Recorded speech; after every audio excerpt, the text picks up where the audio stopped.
Welcome back to the Journey podcast. We are on season 2. It's been way too long. What, 2 months, 3 months? Yeah, it's been a while since we've actually sat down and recorded. And here we are with an amazing, incredible guest that we are so excited to introduce you to. Yeah, he's a little too formal right now. You good? I'm waiting for the, I didn't get any prompts or any, what are we going to be talking about today? So I'm intentional. Yeah. I want to put you on the spot. I see the it. op research we did on you is crazy. Yeah, well, good. I saw you check my LinkedIn like a couple hours ago. So I knew Super prepared. Yeah, I knew I better be prepared for this. And so I'm ready, though. I'm excited. Well, Khary, why don't you introduce yourself to the audience? Tell us who you are and what you do. Yeah, so I am a father. I am president of Captiv Creative and Captiv Studios. I am a Houstonian, and really, I'm just on a mission to try to leave great impact in the world. So that's a great statement. Wow. The way he started that, like, I'm a father. I love Most that. important first. Tell us about Captiv Creative. Yeah, so Captiv Creative, we are a creative video agency, and we are video production company at the core, but we also emphasis on creative. And a lot of times companies will come to us and they know what they want. They know who their audience is and they know what they want to create, but they don't necessarily know how to put it in the video format. So we really try to guide them through that process and give them tips and ways on how to really, again, make the greatest impact they can on the people that they're trying to reach. And that's why I love doing what we do, is because we are able to have that.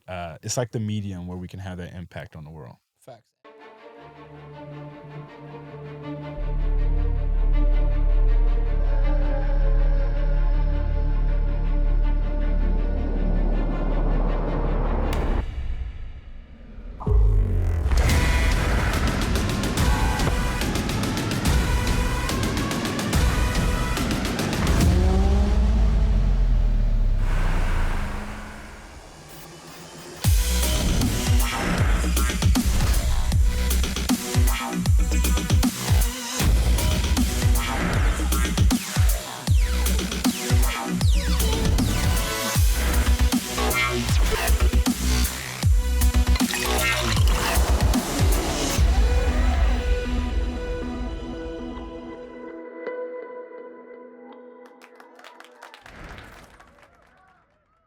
Do you remember the first time we actually set foot in the big studio space, the production space you guys have? It was the Star Wars event you guys hosted. Mm-hmm. And we had connected with you briefly, and you'd say, oh, come out, we're having this event.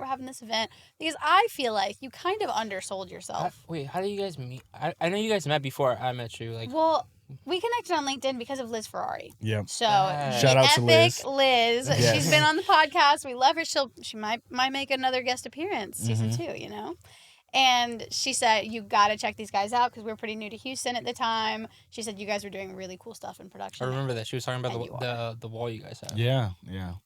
We have an XR stage in here in Houston, and it's 40 feet wide, 14 feet tall. Basically how they shot the Mandalorian and the Batman movie. Is that why you did the Star Wars event? Just kind of recreating the Mandalorian? Yeah, trying to recreate it. It was, when the team gets together and we're like, okay, what are we going to do? How are we going to get people through the door? How are we going to add value to people? We're like, well, let's do a virtual production workshop. So really showing people the technology and what it can do. And then it was in May. Oh, we scheduled it for May, and then May 4th was the weekend that we wanted to do. It was like, oh, we could do Star Wars theme. So that's how everything kind of developed. So, May the 4th. May the 4th be with you. Exactly. So I'm not like a tech production. I don't come from that side of things. Mm-hmm. So to be honest, I had no idea what an XR stage was. Mm-hmm. And extended reality. There you go. I actually never knew to this day. And all I knew is that I walk in this warehouse, and it was so cool. It's like the biggest TV screen you've ever seen, but it's not even a TV screen. It's like it is. It feels like you're I felt like Disney World in a really cool way. Like it feels like you were there. Yeah. You were, and then you had all these really cool Star Wars scenes, and the screen is. It's like an IMAX on drugs. Yeah. Well, George Lucas, don't sue us. But yeah. Did he develop the kind of like the no, he didn't. No, Star Wars. Yeah, so that's why I was like, no, he didn't. Okay. But you took inspiration in a really cool way, and did your own sort of stylistic shoot. It was almost like I learned a lot because I didn't know what was capable. And what is that machine that you use? The Unreal Engine? Unreal Engine, yeah. What is that? Well, Unreal Engine is actually a game design software that is able to create realistic looking environments, and then those are the environments that we use to put people in the extended reality environments. So you could be like in space in like a I don't in know, the rainforest, in mountains. So I want to know. Here's the real question, right? Number one, do you have plans to expand it and put like you seen those ones that have a kind of like a treadmill on the bottom and they can actually move and they're staying still? Are you gonna expand it? Yeah, I mean, we would love to have. You can actually put LED. So basically, the XR stage is a series of LED panels that are kind of connected, and then of course you bring in the software and other technology to create those environments. So yeah, you can absolutely put LED walls for a ceiling, so you can maybe recreate the sun a little bit better. It helps a lot with lighting. You can also have floor panels, so you can do some virtual set designs on the floor as well. So let me ask you this question. What motivated you to actually invest in that? Because we were talking about gear earlier, and sometimes, we select what pieces of gear we want to purchase for a project or X, Y, and Z. What motivated you to actually say, hey, this is the investments we're going to make moving forward? Yeah, and I think it kind of goes back to the mission of Captiv Studios, where we see that a lot of talent here in Houston, they leave and go elsewhere to Los Angeles, to New York, because we don't have the infrastructure to really support how creative and talented they are.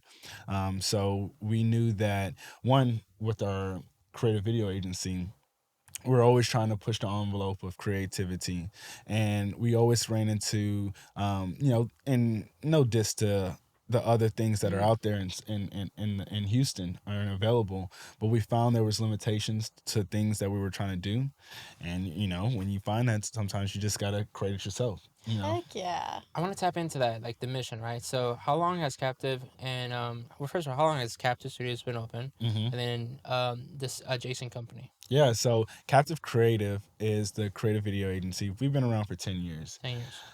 And we started from the ground, going to business, trying to offer value. And yeah. When you say add value, are you talking about just like, hey, I want to do some testimonial videos, we do some drone shots? Yeah. Like, what was the entryway? Like, you're an entrepreneur, you're getting started. I love these startup stories. Yeah, let's go. It's so easy to see an established business like yours and be like, oh, there's no way I can get to that level, or like, how did they get there? And it's like, they started like everybody else. They hustled. Yeah. Did you have $100,000? We went to this event yesterday and they were like, you need $100,000 to open your first business. No.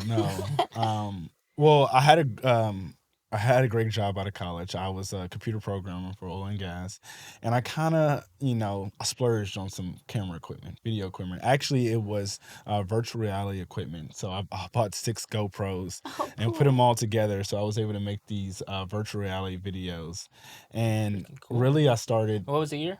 This was 2014, 2015, about 10 years ago. Okay, cool. Yeah. And I met one of my business partners, Justin. Shout out to Justin. He was the director of photography for a Google 360 company, and so we did Google virtual tours for businesses, and we would run into these businesses and like, hey, we could do the virtual tour for you, and then kind of upsell from there. Like, okay, I see that I looked at your menu, you don't have any menu photos, also video, you need videos as well, we could do videos for you. And then didn't you tell me you would already have the gear? Already had the gear. So you would like go to sell them, be like, oh, but like we could do it right now. If we do it right now, I usually charge $700, but I'll do it for $400 right now. This is such good advice, because cold sales are hard and they suck. No one, even the best salesperson, like no one enjoys it, right? Because you're gonna get denied left and right, and people are mean sometimes. But I love being able to be like, oh, but like we have everything right now. It's so much easier. Like it's harder to say no if you're like, wow, it's right here. It's right here. I need. If I have to come back, it'll be a little bit more expensive, but you still got their content. Okay, so let's be real. Did you get that strategy from like those videos where like they clean the windows and the gutters and like, hey, I'm in the neighborhood right now, so if I clean your windows, I'll give you this kind of price. Kind of like that philosophy. That philosophy, yeah. Because then after we would leave their place, usually they're in the strip center.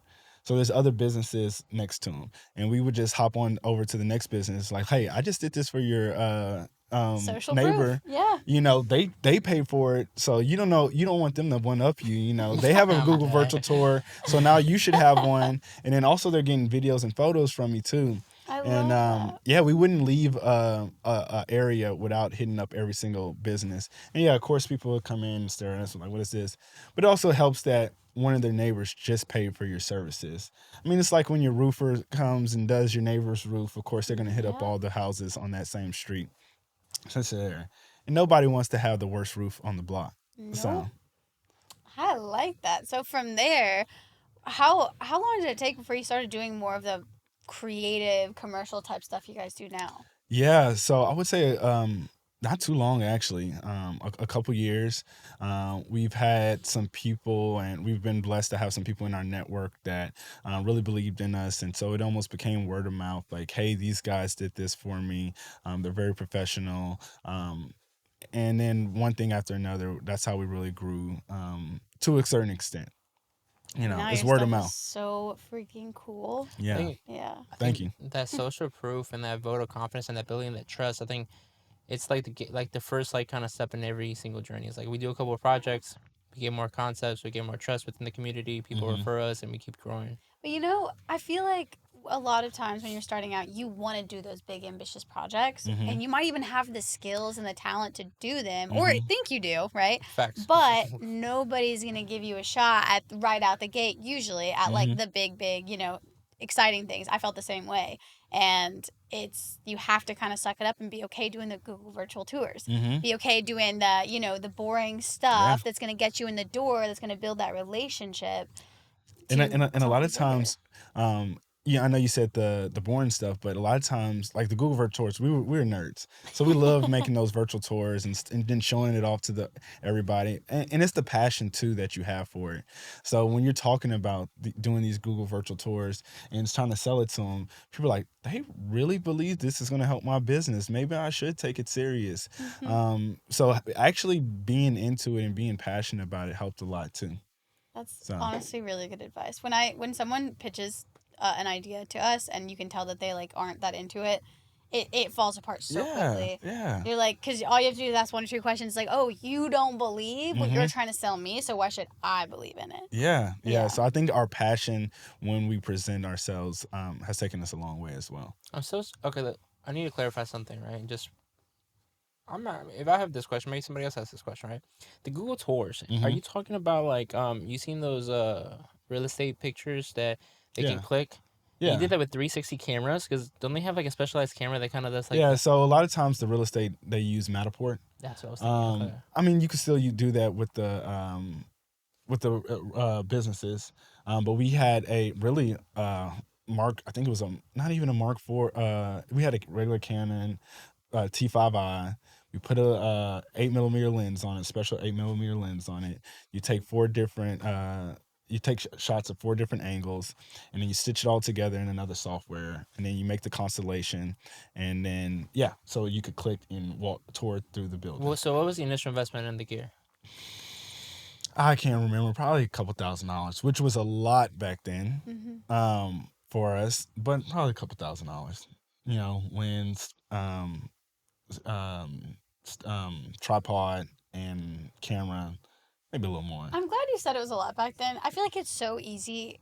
When I was getting advice from people that already had established businesses, it's like they forget. They forget how every single dollar is just so painful to give up, to invest in something that you feel like you're kind of gambling on yourself, you know? But that's the beautiful thing. Like, I'm going to take your example, right? That couple $1,000 he invested in that idea. He's willing to gamble the idea, but look what it has created 10 years later. Oh, yeah. I mean, I remember getting my first big camera because I opened up a photography business in high school, and... But she's not familiar with the gear or anything. No, okay, video and photo are so completely different They worlds. are, absolutely. And so I knew my stuff. I'm out of practice now, but I really knew my stuff with photo. But video, he's taught me with audio especially, I know nothing about that world. Absolutely. Or lighting, all that kind of stuff. Like, I know it for still. I'm so proud of her. We went to this event yesterday, and she's like, "Hey, doesn't it sound like a little bit too basic?" And I was like, "Yeah." She's like, "I don't think they have it properly divided." I'm like, "She knows 3 ways pillars. Let's go." Yeah, nice. So I'm learning. But I remember investing in my first like real piece of gear, and I'd done a lot with an amateur camera. Like I had done stuff that ended up on billboards and published in magazines in New York and stuff. But I was ready, and I was like, it's so expensive. But I also was like, wait a second, a few shoots are gonna cover that. And all of a sudden, it was like, oh yeah, I'm making an investment in myself, and I know. And within the first year, I had doubled my investment easily. Yeah. In the most expensive piece of equipment I'd ever purchased at that time. So yeah. I think something's wrong because I don't know.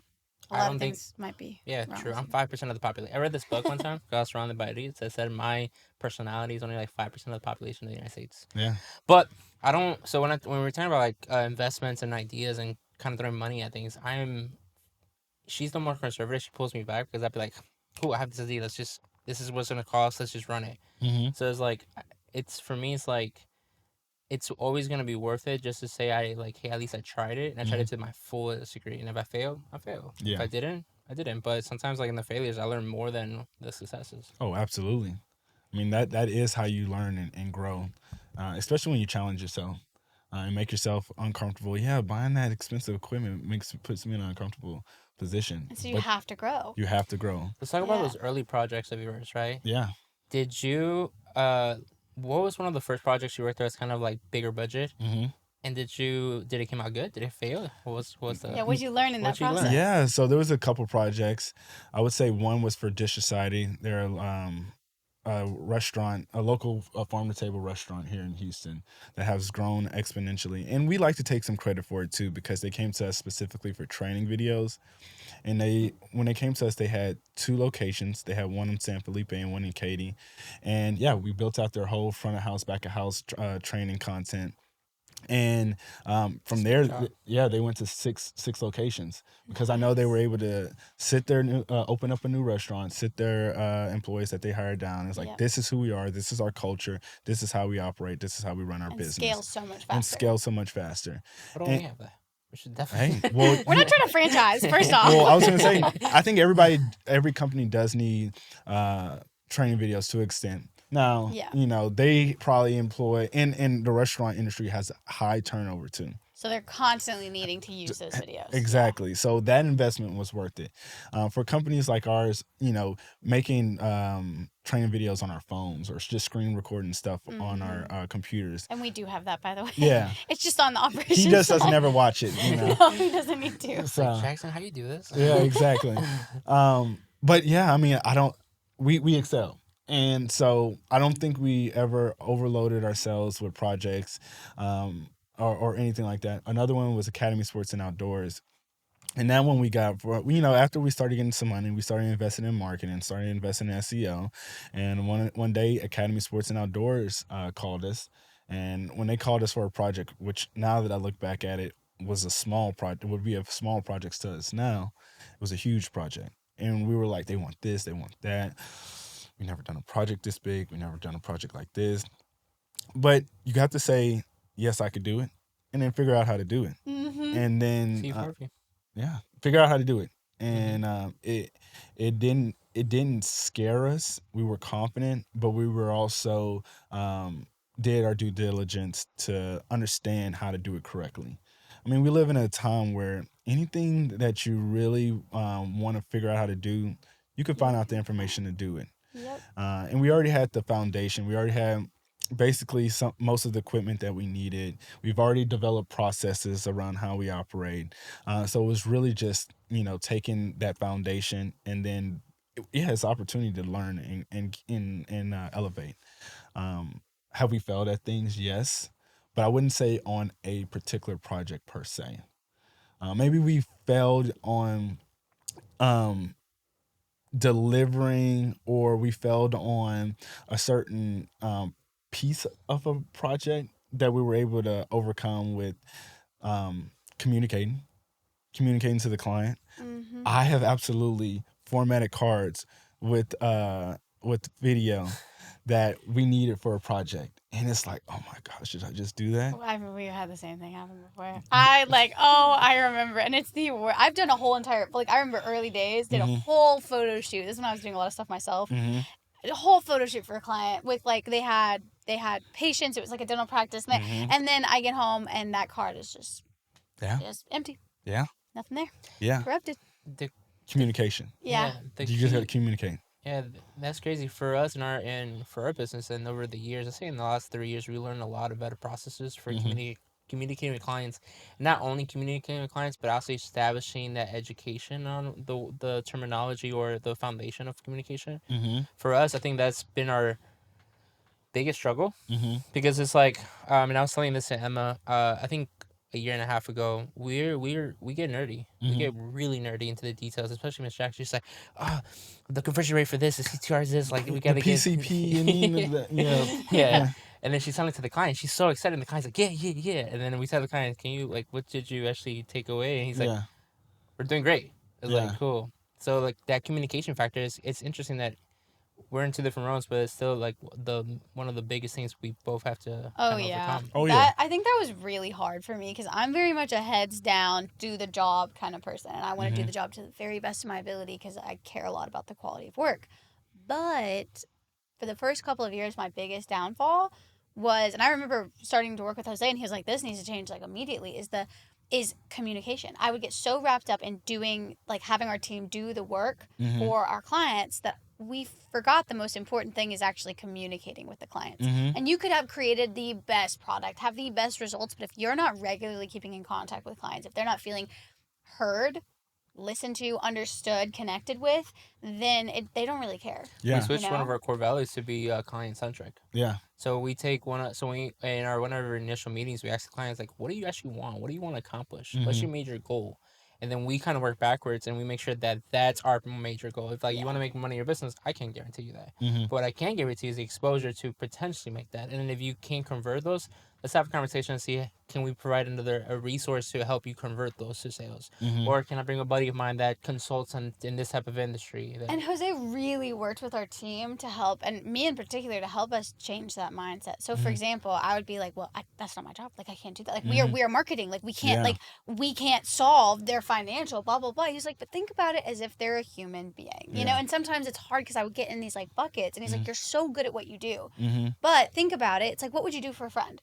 Well, I would be like, okay, to be honest, I can't, this is not my expertise, but maybe we can help you find somebody or blah, blah, blah. It's like, oh, sometimes you just need to treat people like you would want to be treated. Yeah. And the more we focus on relationships, that is why our business has been around for so long. And we, my dad started this business 50 years ago, and we have clients that 30 years ago, 20 years ago, did a website or a video or a strategy, and they're like, hey, we're excited to work with you guys again. Yeah. Or they'd be like, Emma, I remember when you were so small. And then I get that a lot. I remember when you was a knee high. And now you're running the company. Yeah. And it's relationships, because that wouldn't happen if you don't invest in building the relationships with people, because you never know who they're going to tell, when they're going to come back around and work with you.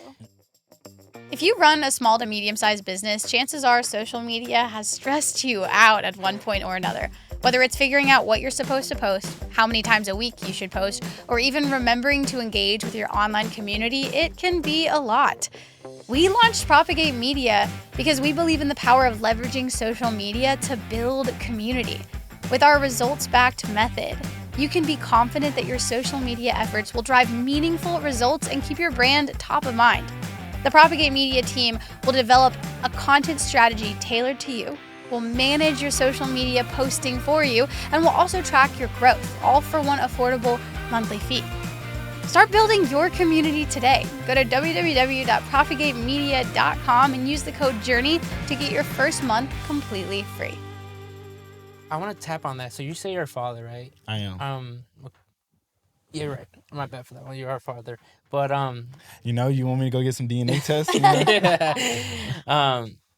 Do you want to create a legacy company for your kids and bring them into the fold and kind of train them on that, or to take over the company in a period of time? No, that's not my goal. It is funny because I could tell my daughter does look up to me, my 8-year-old, and she has mentioned that she's like, you know what I want to be when I grow up? I want to run your business when I grow up. And it made me happy and proud because that means she looks up to her father and looks up to what I do and has respect for it. So that did make me feel good, but that is not what I want for her. I want her to do what is going to make her happy and what's going to add fulfillment to herself. Um, she can. She absolutely can, but she's 8 years old. Who Yeah. knows what she'll be saying when she's 18 or 28 and so on and so forth. So I just want to be a good example of working hard and ultimately finding, creating a life of fulfillment. So, I love that. yeah. When you stepped into the role as CEO and leading Captiv Creative, you weren't coming from that sort of a role before, right? I was not. I actually was director of business development. Mm-hmm. And before I had some not official or training on some of these things, but I absolutely put myself in the room with other CEOs and executives to see how they operate and really learned a lot from them and their mindset, how they go about things, how they go about making decisions, and it was very enlightening. And a lot of things in life is very counterintuitive. Like what? Everything. I mean, I know you're looking for a specific example, but I mean, it comes raising your kid. You think yelling at your kid Oh, okay. and maybe some of the things that how I was raised, and then yelling at your kid is going to be the best for your kid. But sometimes it's not. Sometimes actually letting them do certain things and then letting them fail at certain things and then talking through it and having them understand it and getting that failure and lesson from themselves might be better for them. That's one counterintuitive And do you thing. feel like that translates over to being a CEO? I do in certain ways. There's certain things as far as mindset. Like one thing is I micromanaging. A lot of people like to micromanage, and then like I need it to be a certain way, and I need to do this myself because I know I'm going to be the best at it. Yep. When really you need to delegate and you need to find people that you trust and let them almost run your business for you, not you run your business for you. So there's a few things in life, a lot of things in life that's almost, at least for me, that has been counterintuitive when I've sat back and did it a different way, or when I sat back and learned how to do it a different way. I get much better results from it. Hmm. So What was the biggest challenge for you making that transition into leadership in this way? That's a good question. I would say the biggest challenge is that the weight of the decisions that you make affect other people's lives. We talk And, about that a lot. yeah, and it is something that you can't take lightly. Mm-mm. And then you have to be able to forgive yourself too, because nobody's perfect. And you mess up. We were just talking about this Yeah. today about sometimes you try everything to get it right, but we're human. You We're can't get it human. right all the time. Yeah, and really understanding to give yourself grace because yeah, it sucks when you make a decision. It's like, oh man, I'm barely gonna make payroll this month. Mm-hmm. But you learn from it. Yeah. You say, okay, I made this mistake. How can I get better next time? And also again, communicate with your team, so they could see you as a human and that is trying to grow and learn. Yeah. So How do you communicate with your team and keep? I mean, is it just like the conversations that you have on Deep the questions. daily? yeah, Well, Really I'm deep also like, questions. I'm at a stage of leadership where I'm really learning. yeah, And, Jose and I are learning together, but I also feel like he's got a head start as well. He had a lot, I had 1 year out of college in a job that, wasn't that great and it wasn't a great learning opportunity. And then I got into the business and I feel like I haven't had that experience other than just learning and failing and trying to figure out a better way. yeah. That's a good question. Again, I think that's a great example of something that's very counterintuitive. and communicating with your team, and especially communicating where the business is and some of the challenges that we're facing at a higher level with the team. Recently, we really had a meeting with our team about what some of our expenses are, what some of our overhead was, why we can't do certain things that they were asking for, and we just really laid it all out there. It's very transparent. And they had no clue. And now they have a much better understanding of, sometimes when they ask to do certain things or want to implement certain things or want to buy certain things, we're like, no, we can't quite do that yet. Mm-hmm. And now they're even more motivated to and bought in to do things that are going to bring us more money or do things that are going to save us more money, because they understand where we are as a business. And they're more bought in as well. That's so. I feel like we've been, like, I have personally been on that journey of, like, learning over the past few months about that, because it can be so easy to sit knowing everything that you get this, like, bird's eye view of the whole business and being like, ugh, like, frustrated, or I wish that, so and so would know, or Mhm. would. It's like, well, if we don't share that, Yeah, how would could they know? Or they're on just remembering that they only see one little piece of the Mhm. whole puzzle, and it's like, but we can change that. We can share that. We actually had a full team, because we're in that process of what does that look like. Our team's been growing. We had a full team meeting last Friday. Correct. And one of the biggest things that we had done is we've been working with this consultant, and we Mhm. realized that it's just been like Jose and I. Mhm. And it's very much been top down leadership. Where do we want the company to grow? How we're going to get there fast? And we haven't, communicated a lot of those little details with the team. And we Mhm. just sat everyone down. We're like, let's go over our goals for the, through the end of the year. Let's go over our quarter goals. This is what we are going to be focusing on. And then we gave our team an opportunity it's like, okay, knowing our goals, where the company wants to go, what do you all, how can you innovate? Mhm. Do you have ideas for how you can? And it brought up things that we had not thought about, Mhm. that showed massive amounts of initiative and interest. And it was just like, oh, if we give people the tools and resources and show them, like, this is where we're headed, Mhm. this is the information, a lot of times your team can surprise you and give you perspectives that you don't have. Yeah, they will every time. And that's why we try to have, we do have monthly, we call them team collaboration meetings where, we have a whiteboard and we remind them what our vision is and where we are. And then, we get their input and we get a lot from it. And it's helped a lot. I think the biggest part of is to follow up with that, is taking what they've said, and of course taking what we've all come up with as a group and making sure that you're bringing it up and actually implementing it in, so the next time you have that meeting, it's like, well, why did we have this meeting when nothing has actually got implemented? Yep. And that's happened to us before, so that's Mhm. why I'm bringing it No, up. we're actually, I just had thought about that. I was like, this is great, but I don't want to lose this momentum. Uh-huh. So something that I told Jose that I really wanted to do is every team member is going to get their own mini version of what our consultant gave us, like a little workbook. And it's like, okay, these are the ideas that you came up with. Now, what are you going to do every week to get you closer to hitting that goal? Exactly. And then it is self-driven. It's not imposed by us. It's Yeah. their ideas. And then it's just a little bit of the guidance and structure that I think we all need to help us and hold us accountable to get there. Exactly. And then every week, like, hey, we laid out some of these goals. This is what we came up with.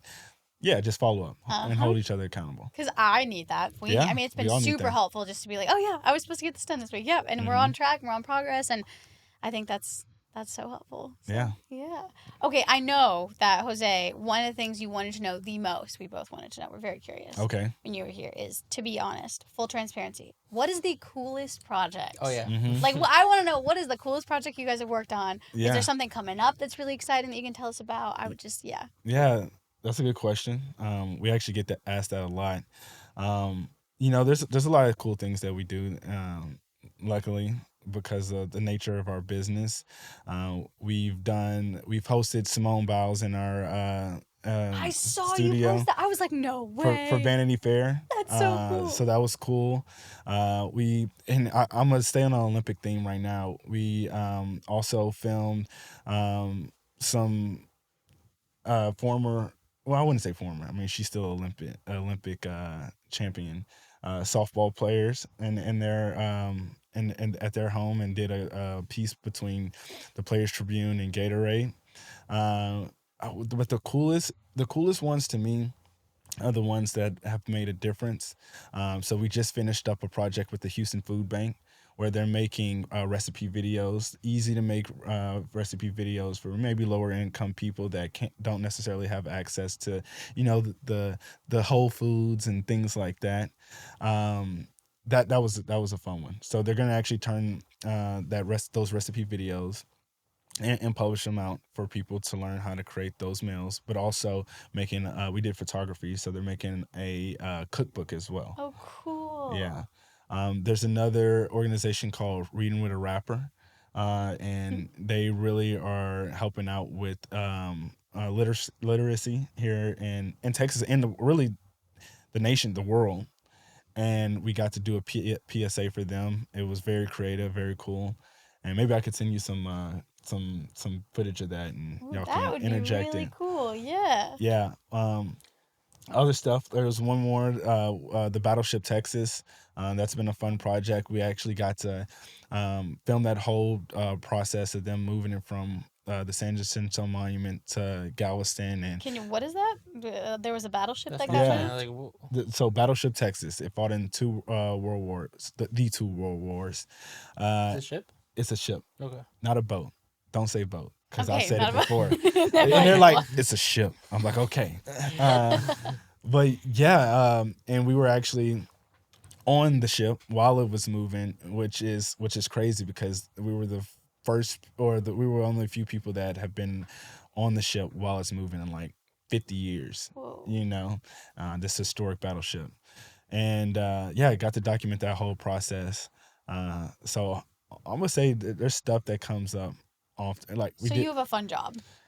I enjoy my job. I myself don't get to go out That much? that much and be on these productions, which is not a bad thing.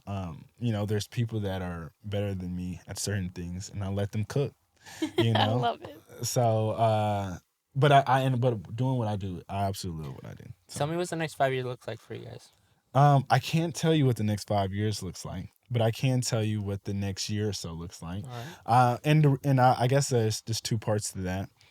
The next year is really, again, for Captiv Studios, continuing to build that infrastructure here in Houston to make sure that our creatives can stay here and create what they want to do. I really love And that. so really improving our workflow on our XR stage and virtual production to make sure that when some of these bigger companies like Lionsgate or like A24 or anybody that might want to shoot here in Houston, when they come to here, they're like, okay, this is a reputable, respectable studio that we can get our projects done in. So we know we have a lot more room for improvement. For Captiv Creative, we want to, one, continue to push the creativity, but also get partner up and do work with a lot bigger brands and agencies. And it's not just to grow our business and make more money, but again, we want to make the most impact we can on the world. And if we're able to work with some of these bigger brands and companies, they have bigger followings, they have bigger budgets too, and so that will allow us to make a bigger impact on the world too. Um, and the reason why I can't tell you what's going to happen in 5 years is just because the rate of change that happens and really what we do. It's just you're always on your toes. Who knows? We might not even be doing video production in 5 years, especially with AI and AR and VR and XR and I really feel like the next 5 years is very unpredictable. So again, just making sure that we're laying the foundation and keeping up with these trends and really figuring out how we can implement and really add value to the people that we work with. That's how we'll know. I honestly believe, and I'm going to say this, I honestly believe, based off this conversation today, that you're going to be around for 5 years for two facts. Oh, yeah. 2 facts. Number one, adaptability. It was one of your core pivot points that you brought up early in this conversation. So you're definitely going to be here in 5 years. Mm-hmm. Number two, we've seen these AI videos, right? Mm-hmm. They're good to a certain degree. Mm-hmm. They're going to keep improving, but they miss one element. I know what you're going to say. What am I going to say? Storytelling? Storytelling. Creativity. And at the end of the day, you can have all the gear and you can be these experts, and you are, but you are experts in storytelling. Yes. When we off camera, you were saying like you can have all these beautiful cameras, but you actually can tell a better story with a lower budget camera. It's the storyteller behind it, not the gear behind it. It's not, and a lot of us doing what I do, we get infatuated with the new fancy gear and how we have to have it. We have to have it. Yeah, I mean, me too. I'm telling you, and you know, one of the things are like we need to build the infrastructure. We need these different pieces of equipment. Yes. But ultimately, it's for the creatives to come in and still be able to tell their story, not just to have this equipment, just to have this equipment. And see, that's where we're in good company, because we, in the same way, different medium, we're storytellers. And so that is why I feel so confident in our job security, in terms of you could have all of the technology, all the AI and this and that, but that human element of connecting with other people, making them feel something, driving them to act, to make an impact. I mean, there's always going to be value behind that. Yeah. AI is strong, and let's be honest, right? Especially in our industry, right? Marketing. There's a lot of AI companies that pop up nowadays. Says, hey, we're gonna run your Facebook ads. We're gonna create X, Y, and Z. We're gonna help your business plan. We're gonna help your marketing plans. But when you look at it, it's number one, people get screwed over so much. Two, it's so generic. It doesn't come into the actual conclusion of the final objective of that company, right? And for us, for me and Emma, we have a very strong North Star for 5 years. We have a strong North Star for 3 years, and then 2 years and 1 year. Those AI programs, those AI companies can give you a little, like, let's say 5% to that goal, but another human being, another person that actually creates a partnership between corporations, like between you and I, can help you really achieve that goal, can bring a lot more insight. Yeah. And I actually think that human element is going to be even more important in the next 5 years. The more technology it is, you know, that there is that can do all of this stuff, if you can have a human being that connects with you, that understands what you're looking for and how to translate that using all the technology, you're golden. I mean, right now we're in basically the AI bubble, and that bubble's getting bigger and bigger and bigger, and it's gonna bust. It's gonna burst. And then when that bubble bursts, then things will, you know, really die down. And then the actual AI tools that we're going to use to the future are going to be the ones that we start using. ChatGPT has been integrating pretty much everything now, from like your iPhones to like Amazon. So yeah. But the storyteller will persist. They will, and the storyteller are going to use AI tools to do their job better. But at the end of the day, the storyteller is going to be the storyteller. Like, you remember those films back in the day? They had like no audio, and they were just like silent films, and they had to really kind of act and tell that story. And then to now that we have these 4K videos, insane audio, like you have the immersive theater experience. Yeah, you know. But to your point, I mean, right now we're going through a bunch of things in humanity and society. People are lonelier than ever. People have, you know, big dopamine rushes more than ever because they're just scrolling on their phone and that's what they're looking for. But again, these are all things that I believe are going to pass by and make us realize what it really is to be a human. And it is the interaction between all of us, and it really is finding better ways to coexist. And ultimately, and I'm gonna sound like a broken record, but this is what I truly believe: live a fulfilled life. And you're not gonna live a fulfilled life if you let AI do everything for you.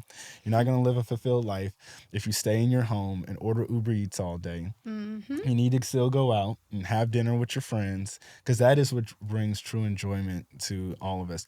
And then that's why I like doing what I'm doing, because I get to build connections with other people, and I get to have conversations like I'm having with you all. And that's where I find enjoyment in my job and doing what I'm doing. And yes, I still have to make payroll. But yes. Gosh. Yeah. Thank you so much for coming in and having this conversation with us. Yeah. We have such a crush on Captiv Creative because the stuff you guys do is really, really cool. Yeah. And the fact that you all are here in Houston, that you're building up, you're investing in Houston as being the spot for production and creatives. I mean, you've helped us feel really at home here. So. Good. That's good to hear, and that means a lot. Cool. Well, thank you so much. And everyone out there, we're going to drop all of Captiv's social media content. Please give them a follow. They have great stuff going on. And if you're in the Houston area and looking for an amazing production studio, obviously, Yeah. you know where to go. Please come by. Yeah. So if you're not already subscribed, season 2 is going to be incredible, outstanding. Okay. So please give us a subscribe and follow along. Yeah. Thanks. Bye.